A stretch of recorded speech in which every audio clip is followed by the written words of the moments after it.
अस्सलाम वालेकुम। SM news के साथ मैं हूं सैयद मुक़द्दर रज़ा। खबरों के सिलसिले को मज़ीद आगे बढ़ाते हुए खबर शामिल करते हैं कराची से। कराची में कीमती मछली हाथ लगने से माहीगीर रातों रात 70 करोड़ रुपए के मालिक बन गए। कराची के माहीगीर नायाब मछलियों की नीलामी से रातों रात करोड़पति बन गए।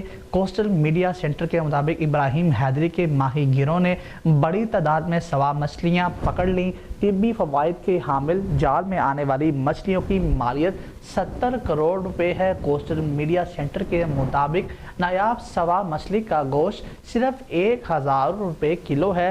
कोस्टल मीडिया सेंटर का कहना है कि इस नायाब सवा मछली की जो असल खासियत है वो इसके पेट से निकलने वाली चर्बी है कि जिससे फोटा ऑपरेशन का धागा बनता है और इसे गोल्डन सवा कहते हैं। इनके मुताबिक एक सवा मछली की कीमत 70 लाख से 1 करोड़ रुपए तक है। सवा मछली का वजन 20 से 40 किलो तक होता है, जबकि इसकी लंबाई 1.5 मीटर तक हो सकती है। ये आमतौर पर मशरकी एशियाई ममालिक के समुद्र में पाई जाती है। भारी मालियत की मछली जाल में आने पर माही गिरों में खुशी की एक लहर दौड़ गई।